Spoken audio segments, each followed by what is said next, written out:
എല്ലാവർക്കും നമസ്കാരം. 128 സങ്കീർത്തനത്തിനകത്ത് ഇങ്ങനെയാണ് പറയുന്നത്: യഹോവയെ ഭയപ്പെട്ട് അവൻ്റെ വഴികളിൽ നടക്കുന്ന ഏവനും ഭാഗ്യവാൻ. അതിനകത്ത് നമ്മൾക്കറിയാം, യഹോവയെ ഭയപ്പെട്ട് അവൻ്റെ വഴികളിൽ നടക്കുന്ന ഏവനും ഭാഗ്യവാൻ അല്ലേ. എന്ന് വെച്ചാൽ യഹോവയെ നമ്മൾക്ക് എന്തുണ്ടാകണം? ഭയം ഉണ്ടാകണം. ഈ ഭയം നമ്മൾക്കുണ്ടായാലേ എന്ത് സംഭവിക്കത്തുള്ളൂ? യഹോവയുടെ വഴികളിൽ നടക്കുവാനുള്ള ഒരു ഒരു ഒരു ഒരു ഒരു ഒരു പ്രതിജ്ഞ, അല്ലെങ്കിൽ അതിൻ്റെ ഒരു ഒരു ആഗ്രഹം നമ്മൾക്ക് ഉണ്ടാകത്തുള്ളൂ അല്ലേ. നമ്മൾക്ക് ഭയമില്ല എങ്കിൽ നമ്മൾ എന്താണ്? നമ്മൾക്കൊരാളെ ഭയമില്ല എങ്കിൽ നമ്മൾ അവർ പറയുന്നതൊന്നും കേൾക്കത്തില്ല, അവർ പറയുന്ന വഴികളിലൂടെ ഒന്നും നമ്മൾ നടക്കത്തുമില്ല അല്ലേ. എന്നാൽ നമ്മൾക്ക് ഭയമുണ്ട് എങ്കിൽ നമ്മൾ എന്ത് ചെയ്യും? നമ്മൾ യഹോവയുടെ ആ ഒരു ഭയമുള്ള വ്യക്തിയുടെ അവർ പറയുന്നത് അനുസരിക്കും, അവർ പറയുന്ന വഴികളിലൂടെയൊക്കെ നമ്മൾ നടക്കും അല്ലേ. പിന്നെ ഇനി അതുകൂടാതെ നമ്മൾക്കറിയാം, അത് രണ്ട് വിധത്തിൽ നമ്മൾക്ക് വ്യാഖ്യാനിക്കുവാനായിട്ട് കഴിയും. ഒന്ന്, നമ്മൾക്കൊരു വ്യക്തിയെ ഭയം മാത്രമേ ഉള്ളൂ എങ്കിൽ എന്താണ്? നമ്മൾ ആ വ്യക്തി കാണുന്ന സമയങ്ങളിൽ മാത്രം ആ വ്യക്തിനെ അനുസരിക്കുകയും ആ വ്യക്തി പറയുന്നത് പോലെയൊക്കെ നടക്കുകയും ചെയ്യും അല്ലേ. അത് കഴിഞ്ഞിട്ട് ആ വ്യക്തിയുടെ പ്രസൻസ് മാറിക്കഴിയുമ്പോൾ എന്താ സംഭവിക്കും? നമ്മൾ നമ്മുടേതായ തോന്നുന്ന വഴികളിലൂടെ നമ്മൾ നടക്കും. അതാണ് ഒരു മനുഷ്യൻ്റെ ഒരു സ്വാഭാവികമായ ഘടന എന്ന് പറയുന്നത്. എന്നാൽ ഇവിടെ യഹോവയാം ദൈവത്തോട് എന്താണ്? നമ്മൾക്കൊരു സ്നേഹമുണ്ടല്ലേ. ദൈവത്തെ നമ്മൾ കണ്ടിട്ടില്ല, നമ്മളുടെ വിശ്വാസമാണ് നമ്മളുടെ ദൈവം അല്ലേ. ദൈവത്തിൻ്റെ സാന്നിധ്യം, അങ്ങനെ പല വിധത്തിൽ ദൈവം നമ്മൾക്ക് അനുഭവസ്ഥനാണ്. എന്നാലും നമ്മൾ പൊതുവെ എന്താണ്? ദൈവത്തെ നമ്മൾ കണ്ടിട്ടില്ല അല്ലേ. അപ്പോൾ ഈ ദൈവത്തിനെ നമ്മൾ കാണാത്ത ആ ഒരു ദൈവത്തെ നമ്മൾ അനുസരിക്കുകയും ഭയപ്പെടുകയും ഒക്കെ ചെയ്യുന്നതിൻ്റെ മെയിൻ കാരണം എന്താണ്? നമ്മൾ ആ ദൈവത്തെ സ്നേഹമുണ്ടല്ലേ, നമ്മൾക്ക് ആ ദൈവത്തോട് സ്നേഹമുണ്ട്, ദൈവം നമ്മളെയും സ്നേഹിക്കുന്നു അല്ലേ. ആ ഒരു ഉറപ്പ് നമ്മൾക്കുള്ളത് കൊണ്ടാണ് നമ്മൾക്ക് ആ ദൈവത്തെ ഭയവും ആ ദൈവത്തിൻ്റെ വഴികളിലൂടെയൊക്കെ നടക്കുവാനായിട്ട് നമ്മൾ എന്താ പറയുക, തീരുമാനിക്കുകയും ചെയ്യുന്നത്. ഓർക്കുക, ഈ കഴിഞ്ഞ ദിവസങ്ങളിലൊക്കെ യൂട്യൂബിലൂടെയും സോഷ്യൽ മീഡിയ പ്ലാറ്റ്ഫോമുകളിലൂടെയൊക്കെ നമ്മൾ സംസാരിച്ചതാണ്. ഞാൻ എൻ്റെ 1-2 വീഡിയോകളിലൊക്കെ ഞാൻ സംസാരിച്ചിട്ടുള്ള വിഷയം തന്നെയാണ്. നമ്മൾക്കറിയാം, നമ്മുടെ അഡ്വക്കേറ്റ് ജിസ്മോൾ എന്ന് പറയുന്ന ഒരു സഹോദരി, ജ്ഞാനായ കത്തോലിക് സമുദായത്തിൽപ്പെട്ട ഒരു സഹോദരി 2 പിഞ്ചു കുഞ്ഞുങ്ങളെയുമായിട്ട് പോയിട്ട് ആത്മഹത്യ ചെയ്തു എന്നുള്ള ന്യൂസുകളാണ് പുറത്തോട്ട് വന്നത്. എന്നാൽ ഇപ്പോൾ അത് ആത്മഹത്യയല്ല, അത് കൊലപാതകമാണ് എന്നുള്ള തെളിവുകളൊക്കെ പോലീസ് ശേഖരിച്ചു കൊണ്ടിരിക്കുകയാണ്. അതിൻ്റെ ഫാദറിനോട് എന്താ പറയുക, സംസാരത്തിൽ നിന്ന് അദ്ദേഹം UK-യിലുള്ള തൻ്റെ മകൾക്കും മരുമകനും വേണ്ടി അയച്ചു കൊടുത്ത ഒരു ശബ്ദ സന്ദേശത്തിൽ അദ്ദേഹം പറയുന്നുണ്ട്, ഇവിടെ ജിസ്മോ ഇന്നല്ലെങ്കിൽ നാളെ, ഇന്നലെ നടക്കേണ്ടതായിരുന്നു, ഇന്നലെ നടന്നില്ല, അതുകൊണ്ട് ഇന്ന് ഇവിടെ ഒരു ആത്മഹത്യ നടക്കും. അപ്പോൾ ആത്മഹത്യ നടക്കുന്ന കാര്യമൊക്കെ ഒരാൾക്ക് മുൻകൂട്ടി പറയാനൊന്നും പറ്റത്തില്ല. അതിൻ്റെ അർത്ഥം അവർ കൊല്ലാൻ പ്ലാനിട്ടു എന്നുള്ളത് തന്നെയാണ്. അപ്പോൾ അതിൻ്റെ കാരണം ഇത്രയേ ഉണ്ടായിരുന്നുള്ളൂ. UK-യിലുള്ള അവരുടെ മകൾക്ക്, UK-യിലുള്ള അതായത് ജിസ്മോളുടെ നാത്തൂനായ ജിമ്മിയുടെ പെങ്ങള്, ഈ അമ്മായിയപ്പൻ്റെ മകള്, അപ്പോൾ ആ പുള്ളിക്കാരത്തേക്ക് ഈ ജിസ്മോളെ അങ്ങ് ആകെപ്പാടെ ജിസ്മോളോട് അസൂയാണ്. കാരണം ജിസ്മോൾ നല്ലൊരു പൊസിഷനിലാണ് നിൽക്കുന്നില്ല. ജിസ്മോൾ BA LLB അല്ല, BA കഴിഞ്ഞിട്ട് LLB കഴിഞ്ഞ് പിന്നെ LLM കൂടി എടുത്തിരിക്കുന്ന വ്യക്തിയാണ് ജിസ്മോൾ. അപ്പോൾ അത്രയും ഹയർ എഡ്യൂക്കേഷനിലാണ് ജിസ്മോൾ നിൽക്കുന്നത്. ഇനി ജിസ്മോളുടെ ഈ നാത്തൂൻ എന്ന് പറയുന്ന UK-യിലുള്ള പുള്ളിക്കാരത്തി നേഴ്സാണ്. അവിടെ UK-യിലോട്ടൊക്കെ നമ്മൾക്കറിയാം, അവർ പോയത് തന്നെ ഒരു കെയർ ഗീവർ വിസയിലാണ് പോയിരിക്കുന്നത്. എന്ന് വെച്ചാൽ അവിടെ പ്രായമുള്ള ആൾക്കാരെ നോക്കാനൊക്കെ ആയിട്ടാണ് പോയിരിക്കുന്നത്. അപ്പോൾ ജിസ്മോൾക്ക് ഇവിടെ നല്ലൊരു പ്രൊഫഷണൽ ജോലിയുണ്ട്, നല്ല മാന്യമായൊരു ജോലിയുണ്ട്. അതുകൂടാതെ ജിസ്മോൾ എന്താണ്? അറിയപ്പെടുന്ന ഒരു വ്യക്തിയാണ്. ജിസ്മോൾ ആ പ്രദേശത്ത് അറിയപ്പെടുന്ന ഒരു വ്യക്തിയാണ്. ഏതോ രാഷ്ട്രീയ പാർട്ടിയുമായി ബന്ധപ്പെട്ടൊക്കെ നിൽക്കുന്ന വ്യക്തിയുമാണ് ജിസ്മോൾ. അപ്പോൾ ആ സ്വാഭാവികമായിട്ടും ആ സ്ത്രീക്ക് ഇവരോടുണ്ടാകാവുന്ന ഒരു അസൂയ, അതുകൊണ്ട് ഇവരെന്ത് ചെയ്തു? ജിസ്മോൾ കല്യാണം കഴിച്ച് വന്നപ്പോൾ തൊട്ട് ജിസ്മോൾക്കെതിരെ ഈ സ്ത്രീ ഭയങ്കരമായിട്ട് അവരെ ഉപദ്രവിക്കുകയും ദ്രോഹിക്കുകയും ഒക്കെ ചെയ്തുകൊണ്ടിരുന്ന വ്യക്തിയാണ് ഈ ദീപ എന്ന് പറയുന്ന UK-യിലുള്ള പുള്ളിക്കാരത്തി, നാത്തൂൻ. അപ്പോൾ ഈ പുള്ളിക്കാരത്തി ഇവരുടെ ജീവിതത്തിൽ UK-യിൽ പോയി കഴിഞ്ഞപ്പോഴും ജിസ്മോൾ വിചാരിച്ചു, എനിക്കൊരു സമാധാനം കിട്ടും, ഈ UK-യിലോട്ട് അവൾ പോയല്ലോ, എനിക്കൊരു സമാധാനം കിട്ടുമെന്ന് വിചാരിച്ചു. പക്ഷേ അവിടെ ചെന്നിട്ടും അവൾ ആങ്ങളേനെ വിളിച്ച് അവളെ മര്യാദ പഠിപ്പിക്കണം, ജിസ്മോളെ മര്യാദ പഠിപ്പിക്കണമെന്ന് സ്വന്തം ആങ്ങളേനെ വിളിച്ച് ദീപ എന്ന് പറയുന്നവൾ ഇങ്ങനെ വിളിച്ചു പറഞ്ഞുകൊണ്ടിരിക്കുകയാണ്. അപ്പോൾ അങ്ങനെ ഡെയിലി അവരുടെ കുടുംബജീവിതത്തിൻ്റെ സമാധാനം, എൻ്റെ പോയിൻ്റ് അതാണ്. ഞാൻ അതിൻ്റെ കൂട്ടത്തിൽ ഈ ഒരു സംഭവം കൂടി ഒന്ന് പറയുന്നതേ ഉള്ളൂ കേട്ടോ. കുടുംബജീവിതത്തിൻ്റെ സമാധാനത്തെ നിരന്തരമായിട്ട് ഈ സ്ത്രീ തകർത്തുകൊണ്ടിരിക്കുകയാണ്. മറുഭാഗത്ത് അവളുടെ കുടുംബവും അവളുടെ ഹസ്ബൻഡും അവളുടെ കുഞ്ഞുങ്ങളും ഒക്കെ ആയിട്ട് അവൾ സന്തോഷത്തോടെ ജീവിക്കുന്നു. ഇപ്പറേ എന്താണ്? അവൾ ഈ ഒരു കുടുംബം തകർത്തുകൊണ്ടിരിക്കുകയാണ്. അതിന് ജിസ്മോൾ സഖി കെട്ടിട്ട് എന്ത് ചെയ്തു, നാത്തൂനോട് പറഞ്ഞു മടുത്തു. അതിനുശേഷം ഇവൾ എന്ത് ചെയ്തു, നാത്തൂൻ്റെ ഭർത്താവ് അളിയൻ എന്ന് പറയുന്ന ബിജോ പാറശ്ശേരിയിൽ എന്ന് പറയുന്ന ഒരു വ്യക്തിയുണ്ട്, അതാണ് അളിയൻ. അപ്പോൾ ഇവനെ വിളിച്ചിട്ട് പറഞ്ഞു, നിങ്ങളുടെ ഭാര്യയോടൊന്ന് പറ, ഞങ്ങളുടെ കുടുംബജീവിതത്തിൽ ഇടപെടരുത്, ഞങ്ങൾ എങ്ങനെയെങ്കിലും ഒന്ന് ജീവിച്ചു പോയിക്കോട്ടെ എന്ന് അവരോടൊന്ന് പറയാൻ ഗതി കെട്ടിട്ട് ജിസ്മോൾ വിളിച്ചു പറഞ്ഞു. അവൻ എന്ത് ചെയ്തു, അവനത് അപ്പം തന്നെ അമ്മായിപ്പൻ്റെ അടുത്ത് എരിവും പുളിയും ഒക്കെ തേച്ച് അങ്ങ് വിളിച്ചു പറഞ്ഞു, ജിസ്മോൾ ഞങ്ങളെ വിളിച്ച് ഇങ്ങനെ പറഞ്ഞു എന്ന് പറഞ്ഞുകൊണ്ട്. അപ്പോഴത്തേനും അമ്മായിപ്പൻ അവിടെ വിഷയങ്ങളായി. ജിസ്മോളുടെ ഫോൺ മേടിച്ച് വെക്കുന്നു. നമ്മൾക്കറിയാം ജിസ്മോളുടെ പോസ്റ്റ്മോർട്ടത്തിൻ്റെ അതിനകത്തും ജിസ്മോളുടെ പുറത്ത് വലിയ പൊള്ളിയ പാടുകൾ, ജിസ്മോളുടെ തൊടയിൽ പൊള്ളിയ പാടുകൾ, അങ്ങനെ ഒത്തിരി ദേഹോപദ്രവം ഏൽപ്പിച്ചതിൻ്റെ പാടുകളൊക്കെ ജിസ്മോളുടെ ശരീരത്തുണ്ട്. ഇനി അതുകൂടാതെ ഇവരിപ്പോൾ റീസെൻ്റായിട്ടൊരു ഇത് വിട്ടിട്ടുണ്ട്, എന്താണ് ഒരു CCTV വിട്ടിട്ടുണ്ട്. ജിസ്മോൾ മരിക്കാൻ പോകുന്നതിന് മുൻപേ ഉള്ള എന്താ പറയുക CCTV ദൃശ്യങ്ങളെന്ന് പറഞ്ഞ് വിട്ടിട്ടുണ്ട്. ആ ദൃശ്യത്തിനകത്ത് നമ്മൾക്ക് മനസ്സിലാകുന്ന കാര്യമാണ്, ജിസ്മോളും മൂത്ത ഒരു കുട്ടിയും കൂടെ മാത്രമേ പോകുന്നുള്ളൂ. അതിന് ജിസ്മോൾ ആണോ എന്നും ഉറപ്പില്ല. ഇനി ആണെങ്കിൽ തന്നെ എന്താണ്, അത് ജിസ്മോളും മൂത്ത കുട്ടിയും മാത്രമേ ഉള്ളൂ. അപ്പോൾ ഇളയ കുട്ടി അവിടെ പോയി. ജിസ്മോൾ മരിച്ചു കഴിഞ്ഞിട്ട് എഴുന്നേറ്റ് വന്നിട്ട് ഇളയ കുട്ടീനെ കൊണ്ടുവന്ന് ഇങ്ങോട്ട് ഇടത്തില്ലല്ലോ, എന്താ പറയുക, പുഴയിൽ കൊണ്ടുപോയി ഇടത്തില്ലല്ലോ. പോകുവാണെങ്കിൽ ഒരു 3 പേരും കൂടെ ഒന്നിച്ചു പോയിട്ടല്ലേ ചാടത്തുള്ളൂ. പക്ഷെ ഇതൊക്കെ എന്താണ്, ദുരൂഹതകളാണ്. അപ്പോൾ ഇതൊക്കെ വിരൽ ചൂണ്ടുന്നത് എങ്ങോട്ടാണ്, ഇവർ കൊലപാതകം നടത്തിയിരിക്കുന്നു എന്നുള്ളതിനകത്തോട്ട്, ജിസ്മോളുടെ മരണം ഒരു കൊലപാതകമാണ് എന്നുള്ളതിലോട്ട് തന്നെയാണ് വിരൽ ചൂണ്ടുന്നത്. ഇനി അതെല്ലാം അവിടെ നിൽക്കട്ടെ, ഞാൻ എൻ്റെ പോയിന്റിലോട്ട് വരാം. ഓക്കെ, അപ്പോൾ ഞാൻ പറയുന്നത് ഇവരാരാണ്, ഇവർ ക്നാനായ കത്തോലിക്ക വിശ്വാസത്തിൽ ജനിച്ചു വളർത്തപ്പെട്ടവരാണ്. ഞാനും അതിനകത്ത് ജനിച്ചു വളർന്ന വ്യക്തിയാണ്. അപ്പോൾ അതിൻ്റെ ചരിത്രം എന്ന് പറയുന്നത്, ഇസ്രായേലിൽ നിന്ന് ഒരു രാജാവ്, ആ രാജാവിൻ്റെ കൂട്ടത്തിൽ രാജാവിൻ്റെ കുടുംബാംഗങ്ങൾ പോലെ 72 പേര് ഇങ്ങോട്ട് വന്നു. അങ്ങനെ ഇവിടെ വന്നിട്ട് അതിൻ്റെ പിന്മുറക്കാരാണ് ഈ ക്നാനായ കത്തോലിക്സും ക്നാനായ യാക്കോബിറ്റ്സും എന്നാണ് ഞങ്ങളുടെയൊക്കെ ഒരു ഇതിനകത്ത് എന്താ പറയുക ഒരു ചരിത്രം പറയുന്നത്. ഓക്കെ, അതിനകത്തൊക്കെ എത്രമാത്രം സത്യമുണ്ട് യാഥാർത്ഥ്യമുണ്ട് എന്നൊന്നും എനിക്കറിഞ്ഞുകൂടാ. ഓക്കെ, അതെല്ലാം അവിടെ നിൽക്കട്ടെ, ഞാനതൊന്നും വിശ്വസിക്കുന്നുമില്ല. ഓക്കെ, അതെല്ലാം അവിടെ നിൽക്കട്ടെ.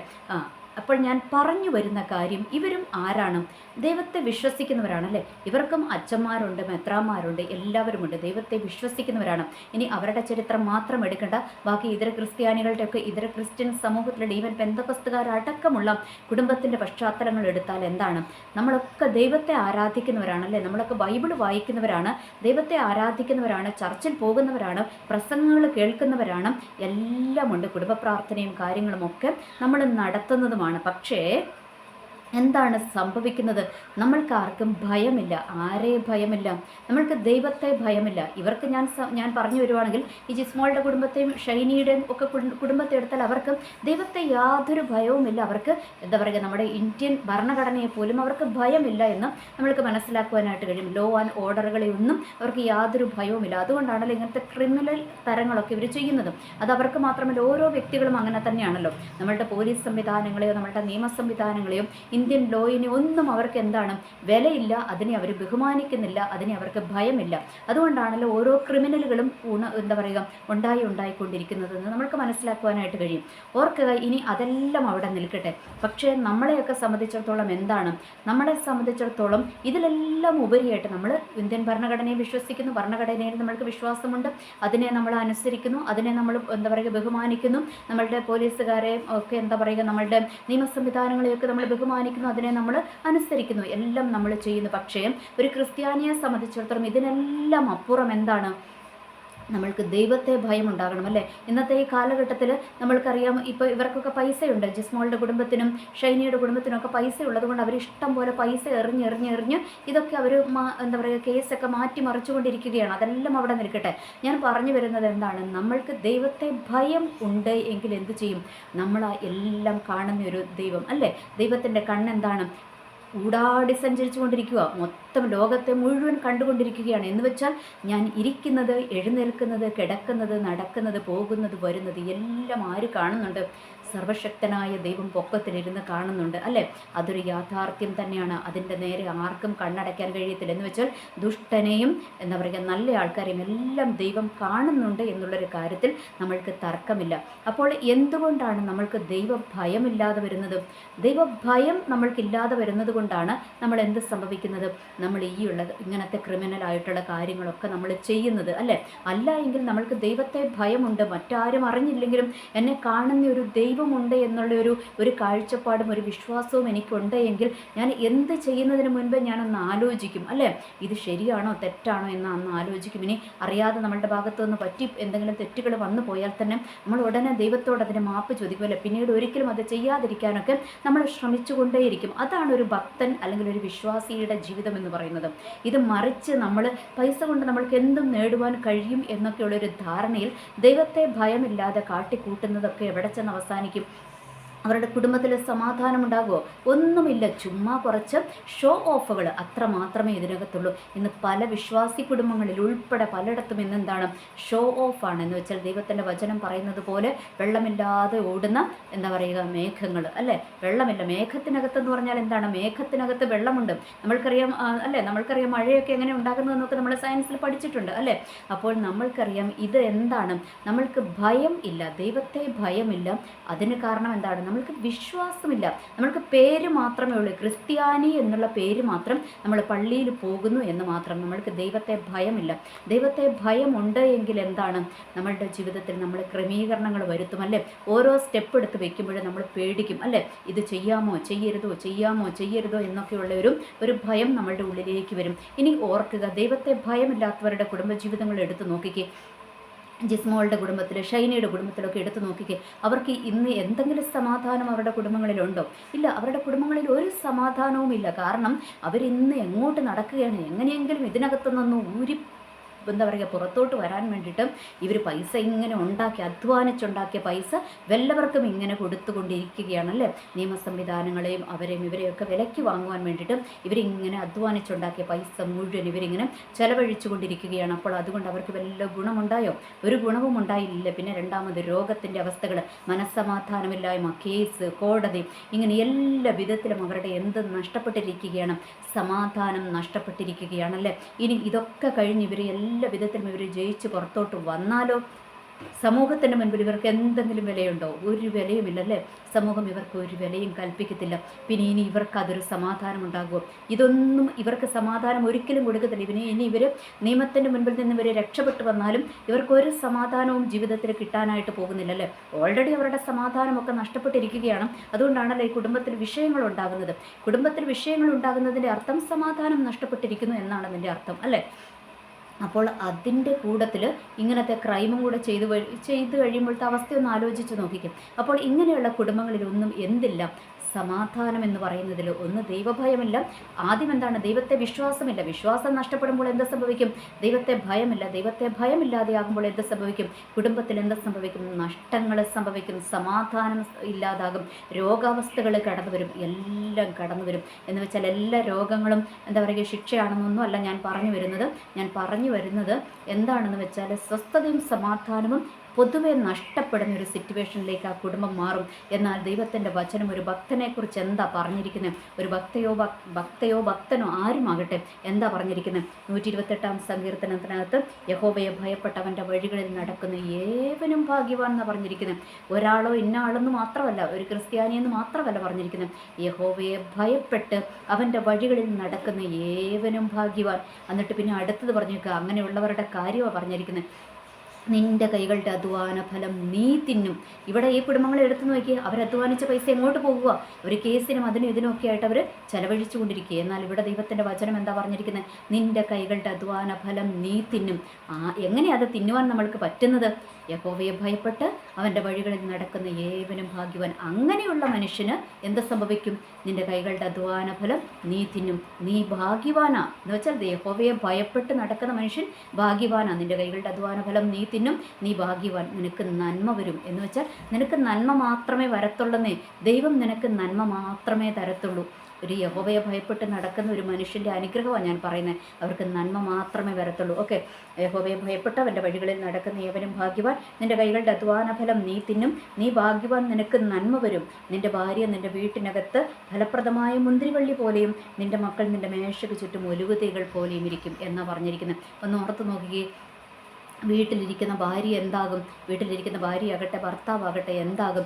അവർ എന്താ പറയുക, ചുമ്മാ വെറുതെ ഇരിക്കുന്നവരാകത്തില്ല. അവർ വീട്ടിനകത്തിരുന്നാലും അവരെന്താണ്, നിൻ്റെ ഭാര്യ നിൻ്റെ വീട്ടിനകത്ത് ഫലപ്രദമായ മുന്തിരിവള്ളിയാണ് എന്ന് വെച്ചാൽ ജീവിതത്തിൻ്റെ അകത്തോട്ട്, വീടിനകത്തോട്ട് ചെന്ന് കഴിയുമ്പോഴത്തേനും ഒരു നിറവിൻ്റെ അനുഭവം അവിടെ ഉണ്ടാകും. നമ്മൾക്കറിയാം ചില വീടുകളിലോട്ടൊക്കെ, ഇപ്പം നമ്മളുടെയൊക്കെ വീടുകളിലോട്ടൊന്ന് എടുത്ത് നോക്കിയാൽ നമ്മളൊന്ന് ഓർത്ത് നോക്കിക്കും, വീട് അടുക്കും ചിട്ടയും അല്ലാതെയൊക്കെയാണ് കിടക്കുന്നതെങ്കിൽ നമ്മൾക്കും ഒരു സമാധാനമില്ല, കടന്നു വരുന്ന ആൾക്കാർക്കും ഒരു സമാധാനം ഉണ്ടാകത്തില്ലല്ലേ.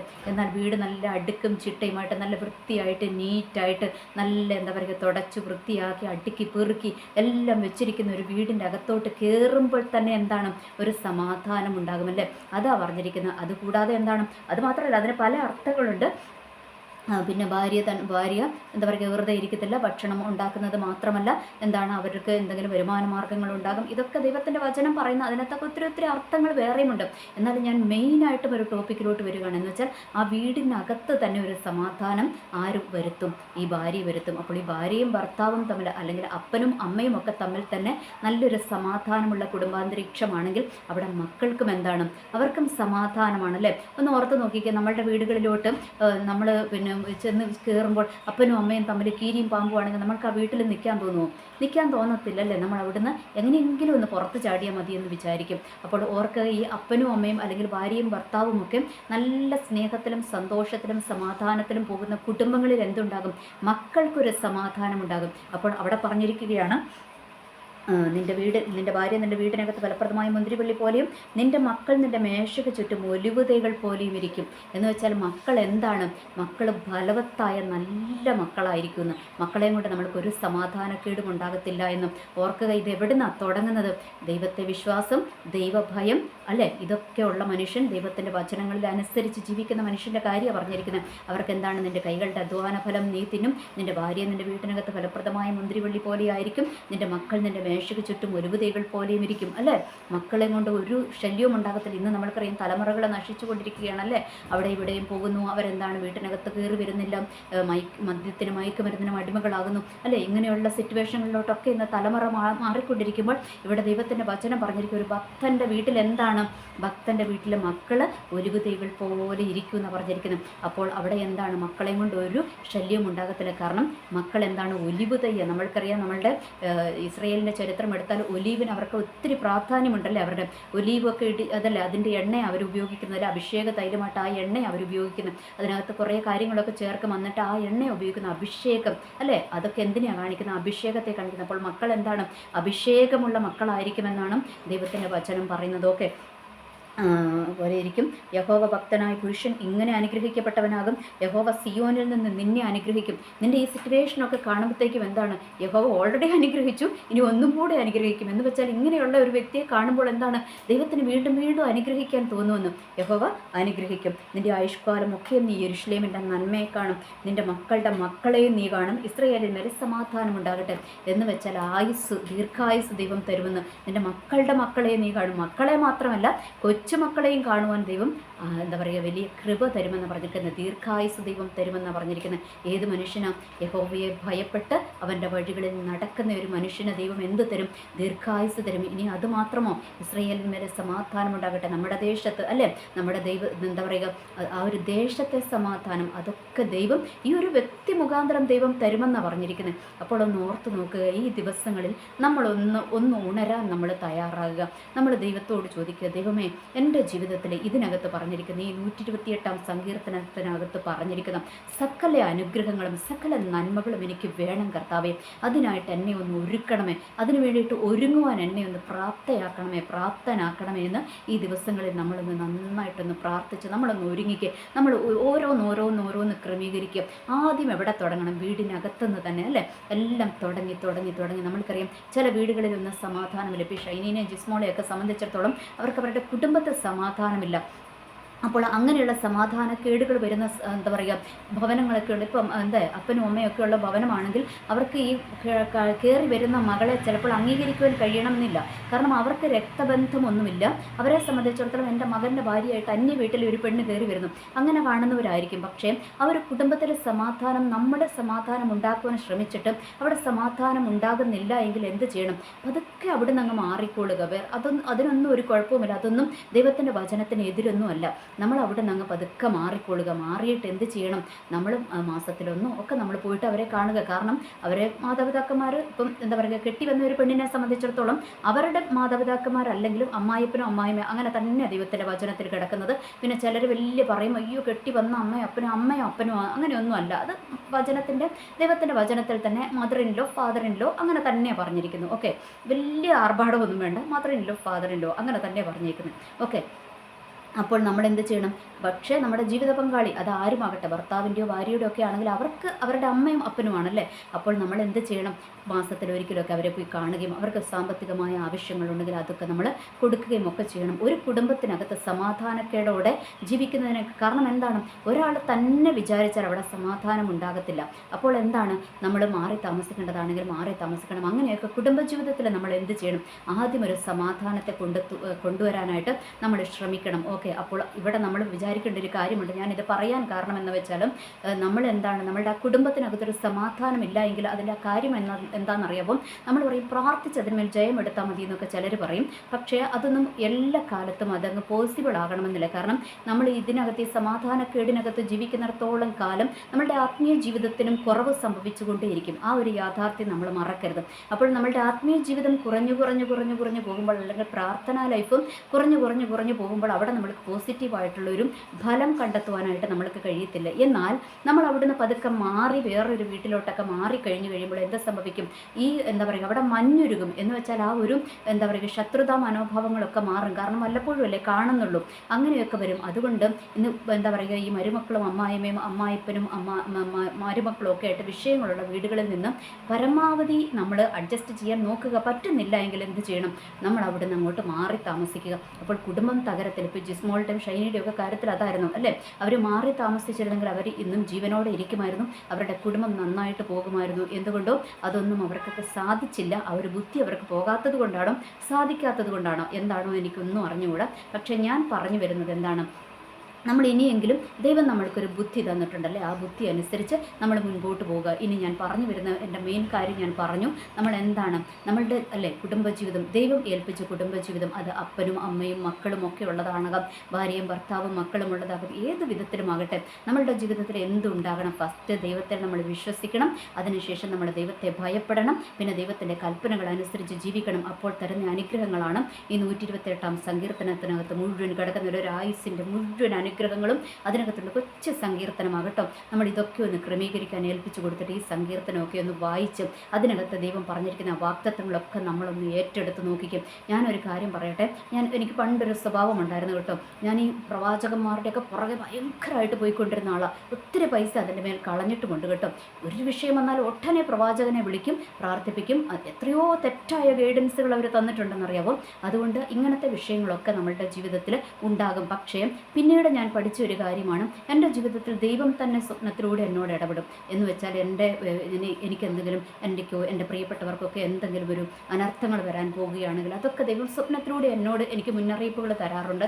ചിലതൊക്കെ ദൈവം സ്വപ്നത്തിലൂടെ ചില വാഗ്ദത്തങ്ങളൊക്കെ എനിക്ക് ദൈവം കാണിച്ചു തരാറുണ്ട്. എന്ന് വെച്ചാൽ ഞാൻ വലിയ ആളാണെന്നൊന്നും അല്ല പറയുന്നത്. ദൈവം എല്ലാവരെയും സ്നേഹിക്കുന്നു. നമ്മൾ ദൈവത്തിൻ്റെ കയ്യിലോട്ടൊന്ന് ഏൽപ്പിച്ചു കൊടുത്താൽ മതി. ദൈവമേ അങ്ങ് സ്വപ്നത്തിലൂടെ എന്നോട് ഇടപെടണമേ, ദർശനങ്ങളെ എനിക്ക് തരണമേ, അങ്ങയുടെ കൃപാവരങ്ങളെ എനിക്ക് തരണമേ എന്നൊക്കെ നമ്മൾ പ്രാർത്ഥിക്കുക, ദൈവം നമ്മൾക്ക് തരും. ഓക്കെ, അപ്പോൾ ഇതൊന്നും ഞാൻ ചോദിച്ചിട്ടൊന്നുമല്ല, അല്ലാതെ തന്നെ ദൈവം എനിക്ക് തന്നതാണ്. ദൈവത്തിൻ്റെ കൃപയാണ്, ദൈവത്തിൻ്റെ കരുണയാണ്. അത് നമ്മളുടെ ജീവിതത്തിന് വേണ്ടുന്നതെല്ലാം ദൈവം തരും. പിന്നെ അടുത്ത പടി എന്താണെന്നറിയാമോ, ഞാൻ ഈ പ്രവാചകന്മാരുടെ പുറകെ എന്നാലും വല്ലപ്പോഴൊക്കെ ഒന്ന് വിളിക്കും. എന്നാലും ഞാൻ എന്ത് ചെയ്യുന്നറിയാമോ, തീരെ നമ്മൾക്കല്ലേ നമ്മൾ കുറച്ചൊക്കെ ഈ കുറഞ്ഞു കഴിയുമ്പോഴത്തേക്ക് ഒരു വിഷയങ്ങളില്ലെങ്കിൽ നമ്മളുടെ ചിന്തകളാണ് നമ്മളെ കൊണ്ട് ഓരോ ടെൻഷൻസൊക്കെ ഉണ്ടാക്കിപ്പിക്കുന്നത് അല്ലേ. അപ്പോൾ ഞാൻ എന്ത് ചെയ്യും, ഇങ്ങനെ മനസ്സൊക്കെ ഇങ്ങനെ കലങ്ങിയിരിക്കുന്ന സമയത്താണെങ്കിൽ ഞാൻ വചനം എടുത്ത് വെച്ചിട്ട് ദൈവമേ എന്നോടൊന്ന് അങ്ങ് സംസാരിക്കണമേ, വ്യക്തമായിട്ടൊന്ന് സംസാരിക്കണമേ എന്നൊക്കെ പറഞ്ഞ് വചനം എടുത്ത് വായിക്കുമ്പോൾ ദൈവം സംസാരിക്കും. ഞാൻ പറയട്ടെ, നമ്മൾ ഈ പ്രവാചകന്മാരിലൂടെ പ്രവചനം കേൾക്കുന്നതിനെ കഴിഞ്ഞും 100 ഇരട്ടി സന്തോഷവും സമാധാനവും നമ്മളുടെ പ്രശ്നത്തിനുള്ള വിടുതലുമാണ് ഈ വചനത്തിലൂടെ ദൈവം നമ്മളോട് സംസാരിക്കുമ്പോൾ എന്നുള്ളൊരു യാഥാർത്ഥ്യം എൻ്റെ അനുഭവത്തിൽ നിന്ന് തന്നെയാണ് ഞാൻ പറയുന്നത്.